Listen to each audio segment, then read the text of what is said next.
Испытано на себе. Мы рады приветствовать вас на канале Якутия-24. В эфире программа «Испытано на себе». Сегодня у нас речь пойдет о зимней одежде. Причем не просто мы будем говорить про нее, мы будем ее испытывать на себе. Соответственно, у нас сегодня будет 3 человека, 3 модели. Первый участник у нас будет в стандартной городской теплой одежде. Второй участник у нас будет в высокотехнологичной охотничьей одежде. И третий участник будет одет в традиционную северную одежду, меховую. Но обо всем по порядку. Давайте начнем. Сразу тот человек, который будет в обычной городской одежде, это буду я. И что же я буду на себя надевать? Ну, в целом, я думаю, многие пользуются таким способом. Если нужно передвигаться по холодному городу, то надеваются сразу теплые штаны на обычные джинсы или вот как на вот такие брюки, на офисные. То есть для чего это делается? В целом вам тепло, пока вы идете до работы, а на работе вы просто можете скинуть теплые верхние штаны, положить их в шкафчик, переодеть туфли, и вы готовы к офисному рабочему дню. Вот, в целом получается, что нижний слой на ногах у меня будут играть вот эти брюки. Далее термобелье. Ну, в моем случае, в вашем случае можно представить, что это, в принципе, обычная рубашка. Следующее, что я буду надевать, это флиска, кофта. Обычная кофта и пуховик. Ну, в моем случае это пуховик Баск. Модель я не помню, точно не скажу. Но он достаточно теплый, да, то есть под наши зимние условия был приобретен. Но в целом уже возраст не тот, когда можно бегать в кроссовках по зиме, да. Поэтому, как бы, я думаю, каждый здравомыслящий горожанин, который знает, что нужно передвигаться в холодные дни, приобретает себе теплую одежду. На голове, так как капюшон достаточно теплый, будет флисовая шапочка, вот такой вот типа шарфик, труба. Обычно в городе я хожу в таких вот перчатках, которые кладу сюда в нагрудной карман, но тем не менее сегодня, скорее всего, я еще буду снимать, поэтому взял еще с собой теплые рукавицы. Вот. И верхний слой по ногам это штаны Баск Алдан модель. Ну, достаточно теплые, уже такие проверенные штанишки. И на ногах трекинговые зимние ботинки, ну, по описанию были до минус 50 градусов. То есть достаточно теплые, 600 грамм утеплителя. Вот. Ну что, сейчас самое время познакомиться с нашими остальными участниками. И оставайтесь с нами. Испытано на себе. Друзья, ну что, второй участник нашего эксперимента, испытания зимнего, Дмитрий Васильев. Дима, привет. Привет. Вот, он будет представлять национальную северную одежду. Дима, расскажи поподробнее, что ты сегодня будешь на себя надевать. Так, ну, самый нижний слой, верхний, это вот такая... Самый нижний. Да, самый нижний, это вот такого плана термобелье, первый слой. И вот такие обычные я взял сегодня трикошки, потому что... С начесом? Да, немножко... Нет, нету начеса. Потому что в ходе носки я испытывал разное термобелье и пришел к выводу, что в принципе нет разницы, что ты носишь под этой одеждой. Главное, чтобы она не натирала и она была удобной, максимально мягкой. Ага, Поэтому... то есть, если, например, синтетическая одежда многослойная, она именно требует, чтобы была синтетика, да, термобелье, то здесь, если это мы говорим о натуральном, то можно, в принципе, и натуральный нижний слой надевать. Да. И, например, вот над этой одеждой я сразу надеваю вот такого плана. Ну, куртка, да, я называю куртку. То есть без кофт, без ничего? Да, без кофты, без ничего сразу. Это без разницы, это минус 50. Вот такого плана сразу надеваю. Так, на ногах у меня это самый нижний слой. Это вот такого плана, ну, назовем их условно кянчи, да? Такие кянчи. Внутри мех оленя стриженный. Стриженный мех оленя? Да, это, соответственно, шкура оленя. Да, это шкура. Над ними я надеваю вот такие длинные торбоза. Это вот на кянчи надеваю. И на подошву надеваю вот такие галоши. Что тут интересно, если тут видно, вот он сшит из кусочков кожи, да, вот в квадратике. Это кожа, которая находится между копытами оленя. Их вот вырезают, и потом вот их сшивают, и получается вот такая вот подошва. То есть это сразу по снегу ты ходишь? Да, по снегу я хожу в них. Ага. Приезжаю, допустим, в избушку, я их снимаю на улице, оставляю, и в избушке уже хожу вот так вот. Поэтому вот эта подошва, она такая толстая. Сейчас мы идем на улицу в городской режим, то есть ты тоже все равно наденешь их? Да, я надену их обязательно, потому что в них будет холодно. А это шкура лося, вот эта вот подошва, да, толстая. И над ними я надеваю вот такие штаны, но они по размеру как бриджи, они такие, они не длинные. Все-таки суровые северные парни надевают бриджи. Да. Шорты. Ходят в шортах зимой. Вот, и на голове у меня будет вот такого плана традиционная шапка. Она сшита из шкуры олененка, это молодой олененок. Она мягкая, очень теплая. И вот этот вот опушок, он очень интересный тем, что это мех росомахи. И его свойство, главное, что она не индивеет. То есть, если вот на улице вот минус 50 дышать, Да. льда не будет, там будет как снежная пыль. Просто стряхиваешь и все. Вот мы, ну, думаю, увидим. Интересный нюанс. Вот, ну вот, вроде все пока. Отлично. Ну что, мы сейчас увидели, в чем будет у нас одет Дмитрий. Сейчас переходим к нашему следующему участнику. Наш третий участник. Здесь у нас уже идет чисто охотничья тема. Эдуард, познакомьтесь. Эдуард, приветствую. Приветствую. Ну, надо сказать, что Эдуард сегодня будет участвовать в одном комплекте, но принес он не один комплект, о котором он сейчас расскажет. Эдуард, пожалуйста. Здравствуйте. Ну, хочу сказать о том, что я на охоте использую, ну, скажем так, очень известную одну компанию, бренд. Кроме нее у меня есть еще и Браунинг, Блейзер, Куи и так далее. Но предпочтение я отдаю вот этой вот фирме. Это, скажем так, бренд одежды не для пижонов, а он действительно, ну, обусловлен. Работает. Работает. Он реально работает. Если, предположим, взять, начиная с базового слоя, с футболки, там, с термухи, да, термуха вообще подразделяется у них на 3 вида. Два модуля – это термобелье, скажем так, и компрессионное белье. В зависимости от активности в тот или иной период года подбирается разное. Я вот принес то, что я чаще всего пользуюсь. Это вот такая футболка. Потом идет soft shell. Вот худи, вот такие вот, да, с разными модулями включения, там, предположим, в моменты со спандекса она в 4 измерениях растяжимая. Одежда под разные, скажем так, вот модели. Да. Вот. После базового слоя термобелья, да, у меня термобелье, есть комплекты еще ситки, это на основе шерсти мериноса, мерина. Но я его просто не стал брать сегодня, потому что будет у нас съемки на улице, поэтому не стал брать. Вот, мы используем другой комплект. В средний утепляющий слой я использую вот этот вот. Серия, скажем так, называется Light, Kelvin Light. Вот она. Это soft shell, это средний слой. Вот он. Вот. Ну и наружный слой, который я использую, это городской, для городского ношения. Вин, скажем так, down. Вот. И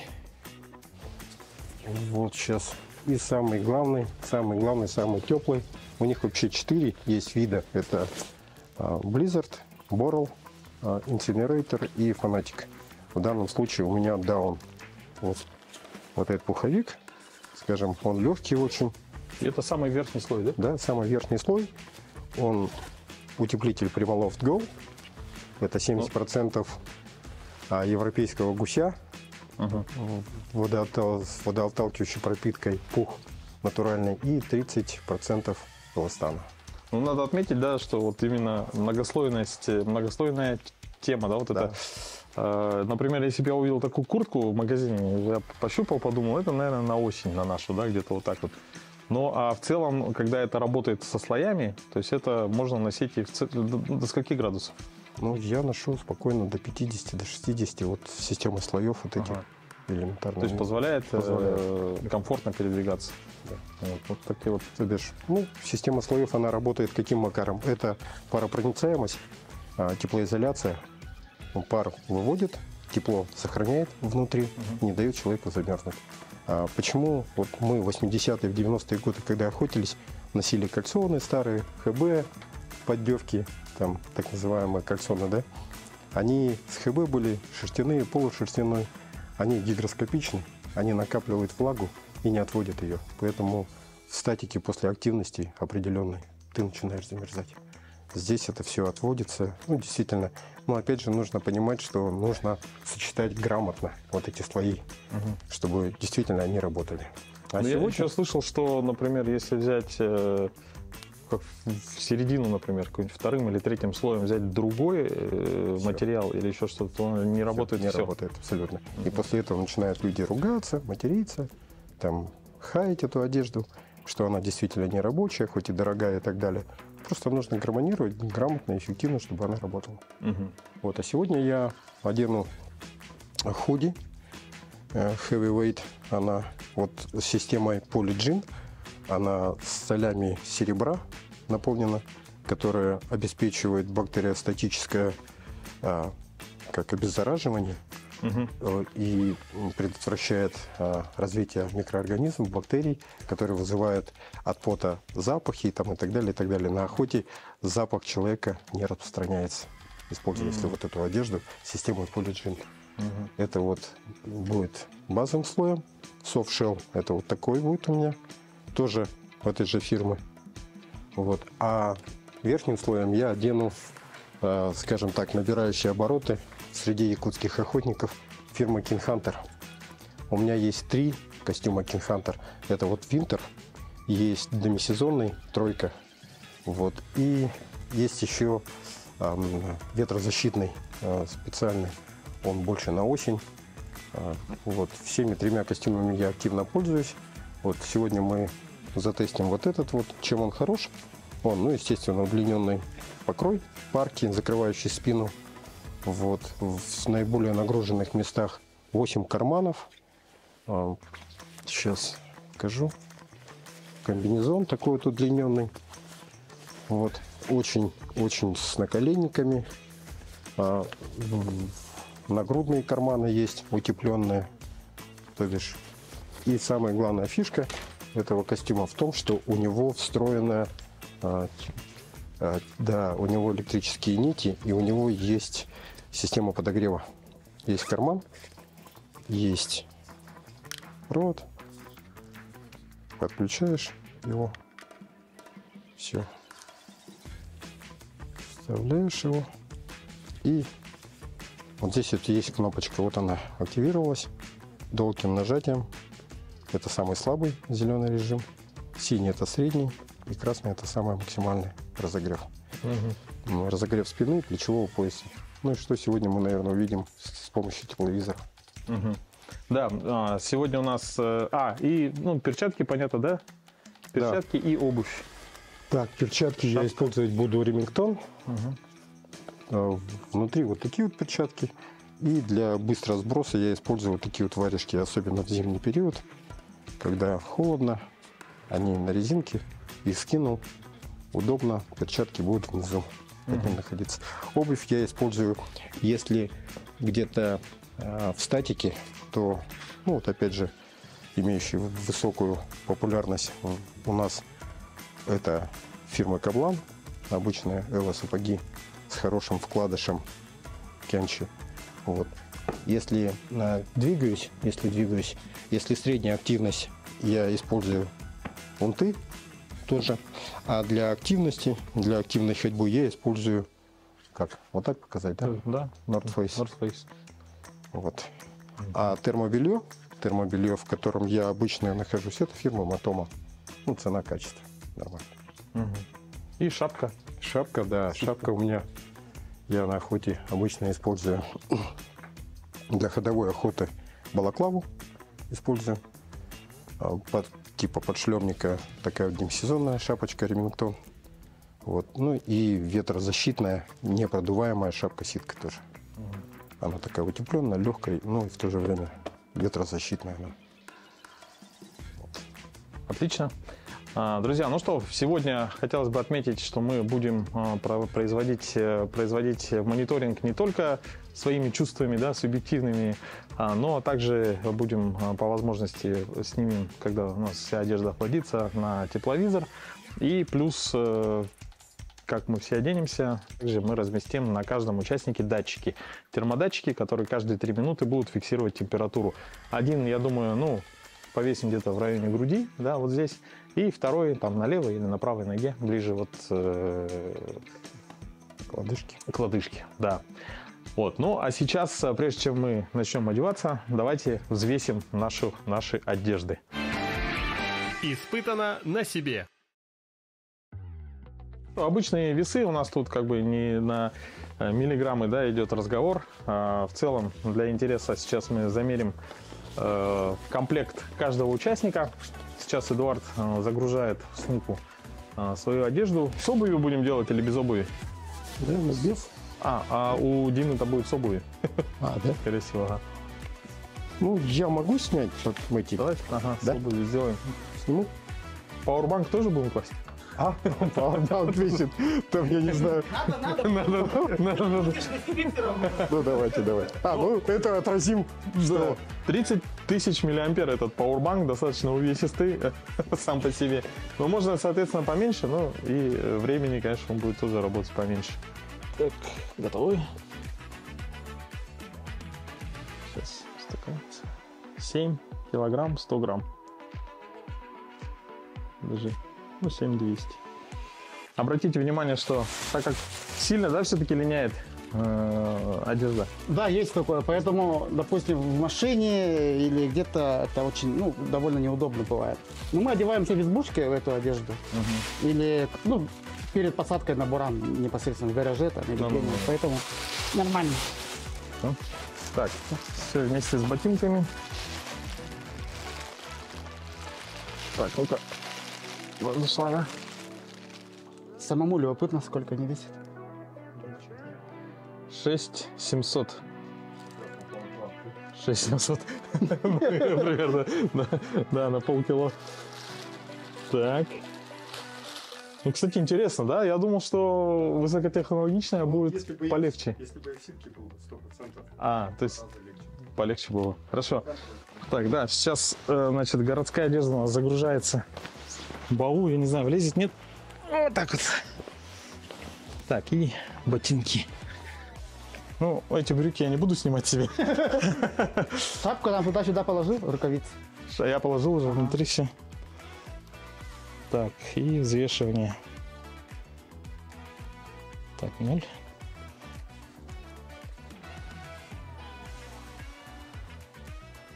Шесть 300. Самая легкая, да, получается? Ну, получается у нас в среднем где-то около 7 килограмм. 6,5-7 килограмм у всех по одежде. Вот эти граммы на себе же не чувствуют, они же распределены. Ну да, по телу, да. поэтому. Ну и в целом, если бы, я думаю, еще брюки бы туда положил, так как раз где-то было бы ближе к 7. Так, ну что, сейчас, друзья, мы начнем одеваться, вешаем наши термодатчики. Во-первых, они синхронизированы по времени, то есть я их перед тем, как активировать, выставил время, то есть там идет точное время. И каждый из номерков, каждый из датчиков у нас пронумерован. Допустим, разделяем 0,1, 0,2 это один человек, 0,3, 0,4 второй и 0,5 и вот такой неподписанный это будет 0,6. Значит, я предлагаю нечетные надеть на грудь, а четные, давайте так, в районе колена. Да? В принципе, бывает так, что как бы, ну, если уж промерзает, да, конечность, то в целом и температура здесь тоже понижается. На своем примере сейчас я покажу, а потом на всех также наденем. Даже чуть ниже получается груди. И второй четный у нас пойдет, ну, привяжем за ремень, будет висеть в районе колена, так вот, под штанами.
сейчас мы уже выбрались на улицу. Для статистики нашей, значит, 12-15 мы повесили датчики. Скорее всего, они покажут высокую температуру, потому что мы вспотели, пока собирались. Сейчас уже 12:42, мы уже начинаем потихоньку остывать, да, то есть мы уже вышли, соответственно, на улицу. Во время сборов мы увидели, что у Дмитрия есть еще один очень интересный момент. Пуговицы сделаны из Рога оленя выточены. из рога оленя. Фишка с рукавицами очень интересная. Они тоже встроены непосредственно в саму. И заворачивается. Вот так. Это одно целое. То есть, например, мне, чтобы сейчас придется, допустим, привязывать, да, чтобы рукавицы непосредственно к пуховику, то здесь они уже просто интегрированы в саму шубу. И охотничий вариант для быстрого сброса. Вот. Вот здесь уже все продумано, как видите. На резинках. Ну и, соответственно, открывает для пальцевого входа. Так, ну что, все, мы сейчас не теряем ни минуты. Значит, у нас первая часть — это ходовые испытания. Мы сейчас прогуляемся по городу. Отсюда мы пройдем до площади Орджоникидзе и там с вами увидимся. Ну, а по ходу движения еще, наверное, какие-нибудь впечатления свои поснимаем.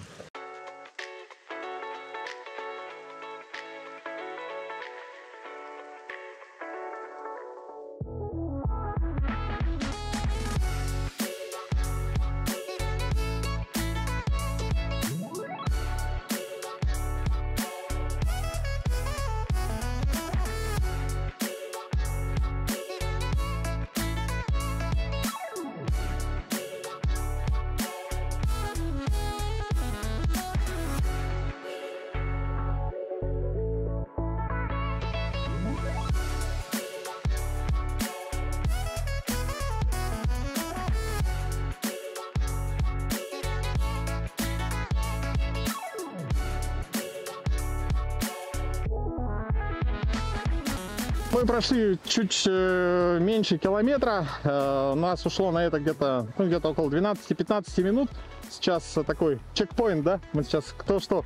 Ну, начну, наверное, с себя. Так как у меня здесь простые штаны под низом, я вот ощущаю небольшую такую, ну, я бы не сказал, что это прямо холод, но прохлада идет вот в районе колен.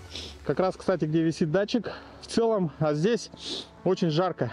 То есть прямо, скорее всего, из-за того, что я обычно вот этот баф не одеваю, но сегодня я его надел. И за счет этого он очень хорошо держит тепло, потому что мне вот прям еще здесь как бы еще есть запас прочности, так сказать. Да, Дима, у тебя как?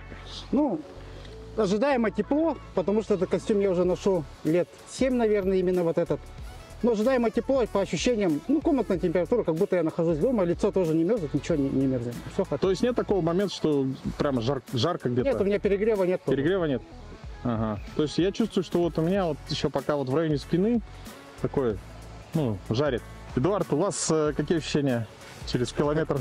Ощущения двоякие. Скажем так, внутренним слоем, который у меня одеты, базовый и софтшелл, средний утепляющий слой, им вопросов нету. Вот King Hunter, да, есть определенные вопросы. Здесь вот нормально, как бы, по ногам тоже хорошо, но перегрев ощущается все-таки, поэтому даже подогрев не включал пауэрбанка своего. Почему? Потому что, ну, будет перегрев очень прям сильный, чувствуется так. И что хотел заметить, обратить внимание, вот на вот эти вот ботинки, ну, бакланы, да, которые заявлены у нас до минус 50 или 60 они. Каблан, а? Да, кабланы. Они тоже продаются в нашем большом магазине в городе Якутске. Народные сапоги, дошираки так называемые, но у них хороший очень вкладыш утепленный. Чем вот они плохи, да? В статике, может быть, где-то на рыбалке, в палатке сидеть или там на буране ездить, они более-менее. Но при продолжительном нахождении, при отрицательных температурах, вот эта вот Эва, она дубеет вообще просто. Голеностоп прекращает работать, и ты ходишь не на несгибаемых ногах, а, скажем так, вот это вот голенищем, он начинает берцовую кость натирать. У King Hunter чем плохо? У них вот эта вот часть ниже специально заточена под то, чтобы без утеплителя, тонкая, чтобы запихивать можно было в сапоги. И вот в этом месте, где нет утеплителя, где нет защитного слоя внутреннего, начинает вот эта вот твердая часть, она начинает дискомфортировать. Ну, как бы. Надо отметить, да, что Эдуард планировал идти в других ботинках, Да. да, то есть которые ходовые, но за счет вот этого нюанса, что здесь То, нет что вот здесь утеплителя, нет утеплителя, да. поэтому было принято решение надеть Эво сапоги. Я обычно еще использую, как правило, либо унты, либо валенки. Самый надежный, самая лучшая обувь для наших, ну, экстремальных, скажем так, выходов, походов на охоту. Но так как у нас Дима в традиционной одежде, поэтому я отказался и от валенок, и от унтов, и одел Эво.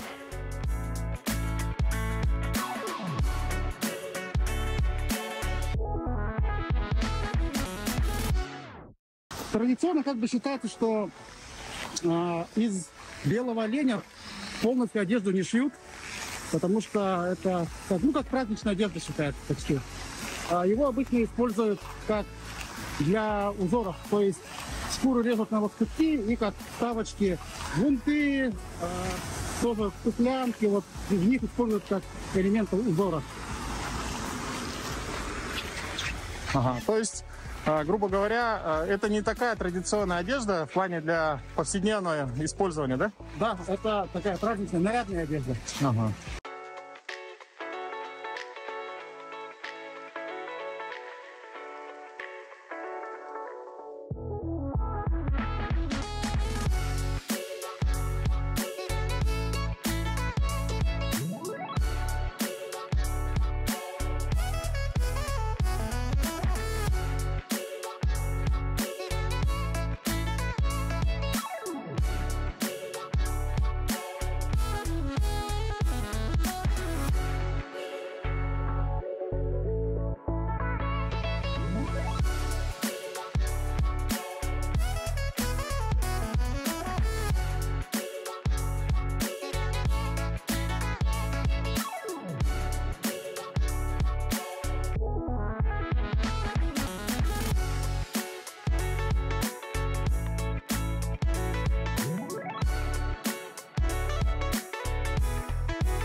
Друзья, мы сейчас добрались до площади Орджоникидзе. В целом ощущения нормальные. Как я раньше говорил, опушок из меха росомахи, и вот иней, он не как в лед превращается, а он как пыль.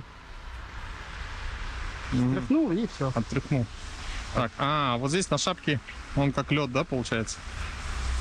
Так, а у меня... Это на капюшоне или на шапке? А у меня есть синий? На шапке. На шапке, да? А пушок вот этот на ситке, да? На ситке, да, он у тебя... А ну хотя, подожди-ка, это не совсем лед, это тоже снег. Да? Не заледенен, да.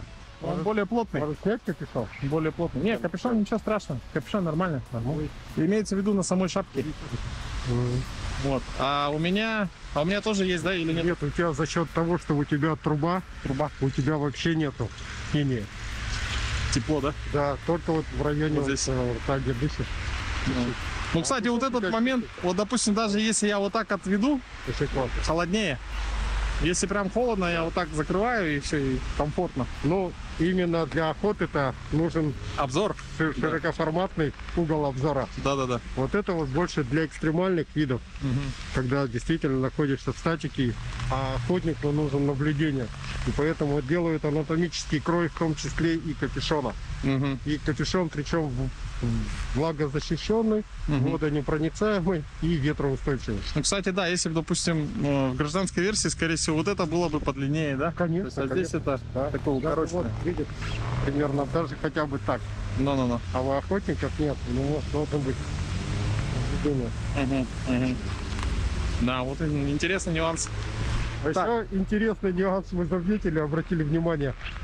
Дима, где ваш телефон в данный момент? Минус в том, что нету карманов, и так как мы современные люди, на охоте приходится искать телефон, потому что там и навигатор, и пофотографировать надо, то мне приходится чехол носить, маленькую сумочку под курткой. Вот здесь есть один карман, но я там обычно ношу патроны, рассыпуху, мешочки. Вот и все. Вот единственный карман это вот здесь на куртке. В отличие вот от традиционного одежды, только вот в этой верхней куртке 8 карманов. 8 карманов только вот в этой верхней. Причем есть 4 кармана влагозащищенной молнией. Можно какие-то документы, какие-то гаджеты положить и не переживать, вот это именно можно. Ну и плюс на комбинезоне еще 6 карманов. В общей сложности 14 на костюме. 14 карманов? Да. А здесь один карман для рассыпухи. Но зато он теплее, скорее всего, 100%. По моим ощущениям, сейчас где-то 40 минут уже прошло, 45 мы уже двигаемся на улице. Вот. Ну, именно вот как я и подозревал, с района ног уже постепенно начинает как бы охлаждение происходить. Все нормально? Полнейший. Отлично, да? Ну, мы пока, мы, наверное, меньше всего вопросов будем тебе задавать сегодня. Ну, мне так же. Дима сейчас попросил даже отдохнуть, присесть, посидеть. Давайте посидим на скамейке, да?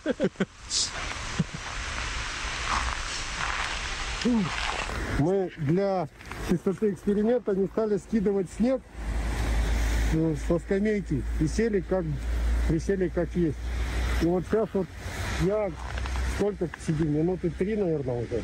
2-3 минуты. И я пятым местом, пятой точкой защищаю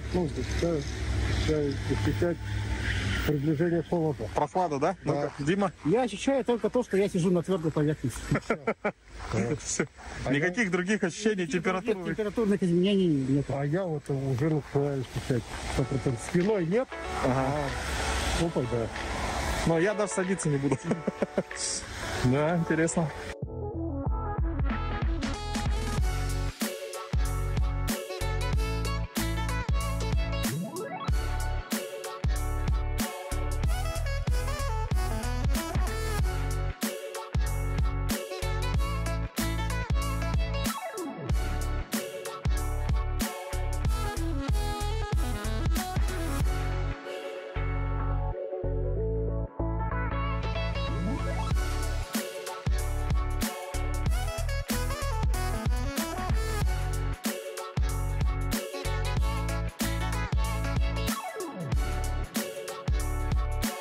Находим. Вот эта кнопка? Да. Загорелась? Покажи. Да, зеленая. Да. Ну, давайте сделаем среднее Синяя. положение. Синяя. Или максимально включить. Да нет, наверное, нормально. А ты сам по ощущениям как? А я, где-то минут через 10 начинаю включать. Не так? Хорошо. И как раз пока мы дойдем, будет возможность На тепловизор. На тепловизор заснять.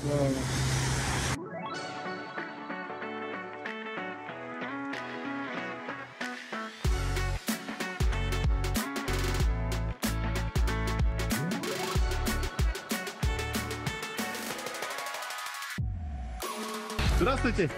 А можно нас с нашим другом вас сфотографировать? Вот. А вот это видео, помашите руками. Как вас зовут? Тамара. Тамара. У вас такой шикарный наряд, национальный. Вы всегда ежедневно так ходите? Ну, по выходным. По выходным? По выходным. И это вы сами шили? Да. О, Шила. тепло? Тепло. Вот у нас передача, мы выбираем вот такая одежда или вот такая городская, или вот охотничья. А у меня мех же внутри. У вас мех внутрь, да, идет? Да. Тепло. Здорово, здорово. Вот. Спасибо большое, спасибо. Мы сейчас уже идем по проспекту Ленина, встретили такую девушку, Тамара, сама сшила шикарный наряд, очень теплый наряд выходного дня. Теплый, красивый, национальный и практичный. У нее спутница, да? Ага. Нас всех посмотрели и почему-то меня выбрали как человека, который замерз. Они говорят, вы замерзли больше всех. Я говорю, почему? У меня, видимо, больше всех в рюкзаке, да? Да, у тебя все лицо в этом, ну, в вине, ага. Но они же не знают, что у тебя пауэрбанк еще даже есть. Да, действительно, если посмотреть на нас троих, вот давайте вот так, я не знаю, будет видно, нет? Вот. Троих.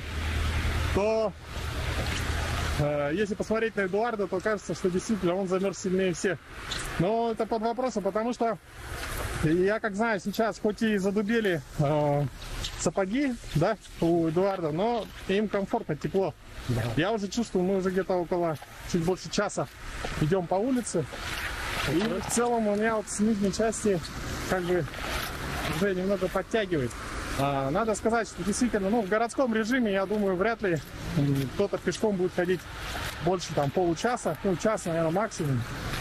Вот, я в целом эта неделя утро Якутии ходил с утра до работы пешком, это где-то 2,5 километра, где-то минут 20 уходило на это, и как бы без всяких проблем.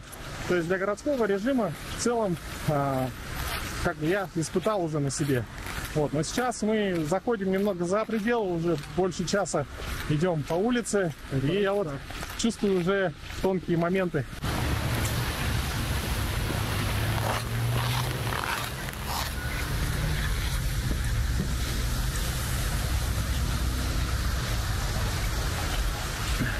Сейчас, мы пообщались, получается, я, скорее всего, сильнее замерз из нас всех троих. Мы сейчас узнаем у наших людей. Девушка, здравствуйте. Скажите, пожалуйста, вот посмотрите на нас троих, и как думаете, кто из нас сильнее замерз? Я думаю... Эдуард, да? Спасибо, спасибо. Правильно или нет? Нет. Ну, спасибо большое. Скажите, кто из нас сильнее замерз, на ваш взгляд? Никто? Никто? Нет, кто-то... Нет, по виду. Сейчас это вообще греет, да? Вообще, да. Прямо какие ощущения? Прям комфортно, да? Прям вот тепло, знаешь, вот как грелка, как у камина сидишь спиной к костру. Вот примерно такое ощущение сейчас на спине. Скажите, пожалуйста, можете нас посмотреть троих и сказать, на ваш взгляд, кто из нас больше замерз? Спасибо. Вот видите, да, то есть обманчивый вот этот момент, когда смотришь на человека, если он в тонкой одежде, еще все лицо в инее, и кажется, что ему холодно. На самом деле, из всех троих, я думаю, мне сейчас прохладнее всего. Получается, Дима, само собой, он, по-моему, так где как вышел, да, может быть, чуть подостыл, там было жарко. Сейчас ему комфортно. У Эдуарда сейчас работает грелка, но я думаю, без нее тоже бы костюм нормально отработал. Вот, а у меня местами уже в целом вот в районе ног, как мы смотрели на тепловизоре, уже такие не очень комфортные ощущения. Здравствуйте. Посмотрите на нас троих и скажите, на ваш взгляд, кто из нас сильнее замерз? Я? Спасибо. Вы первые, кто угадали. Вот. Вот просто вот сейчас к этому описанию, что ты сказал, как раз графики покажут, да, на самом деле. Да, мы сейчас после, соответственно, не забываем, да, что на нас датчики. И поминутно там будет видно, как менялась температура. Вот. Тоже очень интересные данные будут, я думаю. Конечно, это все зависит как бы субъективно, да, от человека. Вот. Кто-то сам по себе более теплокровный, да, кто-то мерзляк, но тем не менее плюс-минус, я думаю, картина будет интересная. Испытано на себе.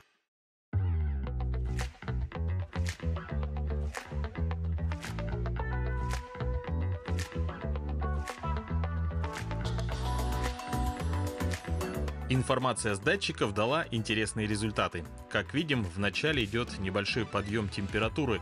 Это мы еще одевались в помещении и достаточно сильно нагрелись. Затем, после выхода на мороз, ситуация начала меняться. Начнем с двух самых нижних кривых.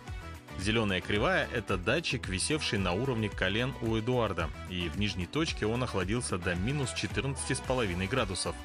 Скорее всего, датчик оказался на границе с голенищем сапог, где фиксировалась большая теплопотеря. Как мы помним, сапоги задубели и практически не сгибались на морозе. Оранжевая кривая – это мой датчик, также на уровне колен. Напомню, что у меня под теплыми штанами были простые брюки, и я начал ощущать неприятный холод примерно минут через 50 нашей прогулки. На тепловизоре также видно, что имеются теплопотери через штаны и ботинки. Следующая кривая синего цвета – это датчик Эдуарда на уровне груди, между первым и вторым слоем одежды. Температура опустилась чуть ниже плюс 15 градусов. Ну и следующие три графика с примерно одинаковыми показателями и температурой выше плюс 20 градусов. Это два датчика Дмитрия под меховой одеждой, также на уровне груди и колен, и мой датчик под пуховиком. Как видно из кадров тепловизора, пуховик показал достаточно низкие теплопотери. Также у Дмитрия мы можем заметить интересную терморегуляцию. Его меховой костюм дышит, то есть излишки тепла с паром проходят через шерсть, но температура держится на комфортном уровне. Здесь четко, а здесь паропроницаемость. Именно вот в этой зоне видишь, вот иней? Кстати, видно. Здесь вот прямо Да-да-да. видно. Это У тебя четко, у тебя ничего вообще не выходит. Здесь не проходит, да? Вообще. Как бронежилет. Штаны вот это. Да, штаны вот в этой части. ботинки? И ботинки, конечно. Ну, я чувствую ботинки. не, ноги там этот нормально. Нет, ноги тоже у тебя. Ага. Тоже чуть-чуть. Вот. А тут вот у тебя вот все четко. И вот здесь вот эта спина. Зона. Да. Что, спиной повернемся? Также по тепловизору мы можем наблюдать за низкой теплопотерей костюма Эдуарда. Основная потеря идет в районе голенища сапог. В целом при ходьбе это скорее всего работало как некий насос, вытесняя теплый воздух и нагоняя холодный.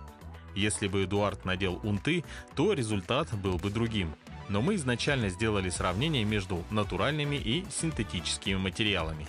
Как видите, я уже снял немножко капюшон, потому что знаю, что здесь отсюда мы стартовали, здесь теплое помещение. Ну и, соответственно, мы сейчас будем подводить итоги нашего небольшого такого кругового пешего маршрута, да. Ну, начну также по традиции уже с себя. Я чувствую, что, ну, не критично, но я чувствую, что промерзают ноги. Вот, начиная с ботинок, это где-то началось где-то на 40-50 минуте. Сейчас мы на улице находимся уже 1,5 часа. Ну и в целом надо учитывать, что под теплыми штанами у меня в таком городском стиле находятся обычные офисные штаны, да, брюки могли бы быть, или джинсы, как бы это кто в чем ходит в офисе. Вот, здесь никаких утепленных таких штанов специальных нету, ни термобелья и так далее. Вот, первую часть, половину примерно я шел, мне было прямо жарко. Здесь также на тепловизоре нам было видно, да, что практически пуховик не пропускает тепло, да, то есть нету потери. То есть это очень хорошо. В целом, если поработать, например, я еще думал пойти в баффинах, да, то как бы, ну, это не так интересно. И в городе в такой обуви особо никто не ходит. Вот, поэтому в целом, если для таких промежутков там полчаса, 40 минут ваше передвижение по городу, в том числе ожидание, например, автобуса, да, на автобусной остановке, в целом вот такая одежда, наверное, комфортнее всего. Эдуард, ваши ощущения? У меня ощущения нормальные, как вот в принципе вышли. Точно так же возвращаюсь. Что по ногам, что по рукам, что в принципе по телу. Единственное, для эксперимента мы включили обогрев. И сейчас зона вообще хорошо. Стало вообще хорошо, очень тепло в зоне спины, плечевого пояса вот этого. Сейчас все греет. И очень хорошо. Сейчас на максимале стоит, да? Красная горит. Красная горит. Это максимальный режим. Максимальный, да? Да. Можно... А давайте посмотрим, сколько делений у Powerbank ушло. В целом, где-то Powerbank, наверное, полчасика отработал. Да, 100%. И, не, можно, наверное, не вытаскивать. Этот на 30 тысяч. Отключил? Отключился, ага. На 30 тысяч миллиампер часов, да, достаточно такой емкостный Powerbank.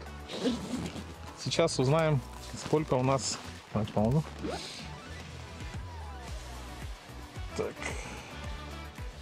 Ага, сверху вот это. А так, да? Да, отцепил. Ага, ну, уверенно, одно деление съело. То есть, да, одно деление за где-то около 30-40 минут. 30-40 минут. Ну, в целом, из 4, да? Из 4 делений, да. Да. Это, ну, насколько? Это на максималке. Да. На максимуме. На максимуме. Но в целом можно было без нее обойтись, да? Ну, вообще легко. На среднем режиме я замерял, где-то порядка на 8 часов не хватало спокойно. Что по поводу сапог? Также, как бы они... Также все, в принципе, тепло. За счет хорошего очень вкладыша вот этого кянчи, да? Ну, а сами по себе они уже давным-давно превратились, естественно, в пластик. Они очень жесткие стали. Очень жесткие. Они просто... Ну, а так. Ясно. Так, ну что, наш третий участник Дмитрий, где он? Дима! Так, иди сюда. Я так понимаю, Дима охлаждался. Сейчас будет полный разгром. Скажу то, что сегодняшнего времени недостаточно, чтобы в полной мере испытать предел этого костюма, потому что у меня рекорд нахождения на улице было с 7 утра до 7 вечера примерно на охоте. Температура тогда была примерно минус 45 градусов. Это было на охоте, то есть там была поездка на буране, а потом я часа 2 стоял в засаде, добыли зверя, ошкуривали, потом ехали обратно, и вот, 12 часов я находился на улице. Поэтому я вот, пока вот этот 12 часов я проводил максимум на улице, а предел я не знаю, сколько можно провести. То есть, в целом вы видели, что сейчас Дмитрий пришел спокойно, сел в снег, в снежке посидел. То есть никаких ощущений, ничего, просто комфортное тепло. Да, когда сел в сугроб, даже наоборот коленкам стало теплее. А, даже так? Да. То есть за счет того, что они прижались? Да, за счет того, что они прижались, и за счет того, что закрылись, мех закрыл поры, видимо, и теплый воздух не выходил, потому что это, так как натуральный материал полностью, у него есть терморегуляция своя, то есть сброс, видим, да, вот здесь идет у тебя сброс избыточного тепла идет. Вот. И когда мы прогуливались по городу, Дмитрий также сказал, что когда заходит в избу, снимает вот эту, на ночевку, да, снимает. Да, я снимаю куртку и штаны, и вот калоши. И оставляешь на улице? Да, оставляю висеть на улице. А утром? А утром я выхожу, одеваюсь сразу, и еще и на буран. Нагревается практически? Да, она прямо тут же практически нагревается. Вот так, ну что, друзья, можно сказать, что сегодняшнем у нас таком мини-соревновании, думаю, никто не спорит. Еще посмотрим по графикам, но я думаю, они будут, конечно, похожи с нашим субъективным мнением. Значит, у нас Дмитрий занимает первое место своим национальным зимним северным костюмом, полностью сделанным из натурального меха. Второе место — это у нас технологическая, высокотехнологическая охотничья одежда, многослойная, да, все по правилам. Единственное, конечно, чуть-чуть по сапогам там есть вопросы, но это как бы ноги там не замерзли. Вот. И третье место у меня, городской парень. У меня, значит, в целом, надо сказать, что для городских условий и для ходовой, как бы, ботинки, они как бы в больших ботах по городу не походишь, да. В целом, практически все ходят вот в таких ботинках. Они, выдерживают, как показалось, здесь в такой температуре где-то около, я думаю, где-то 40-50 минут. Потом чуть-чуть начинает как бы становиться прохладно. Сейчас я бы уже зашел бы в помещение. Так, и в целом можно сказать, что для городских условий это, наверное, самая такая оптимальная одежда. Вот, друзья, мы желаем вам успехов, одеваться тепло, одеваться по погоде, да, не мерзнуть лишний раз. И напомню, что это был проект «Испытан на себе» на канале Якутия 24. Я со своей стороны благодарю Дмитрия, благодарю Эдуарда, благодарю Андрея, который все это снимал и передвигался на автомобиле, нашу поддержку, потому что аппаратура не выдерживает. То есть фокус пропадает, там на моем телефоне он уже как бы все мерзнет, и мы вот так вот постарались как-то на разные средства это все заснять. В общем, берегите себя, удачи, успехов. И, конечно же, еще раз повторюсь, одевайтесь по погоде. До новых встреч. Пока.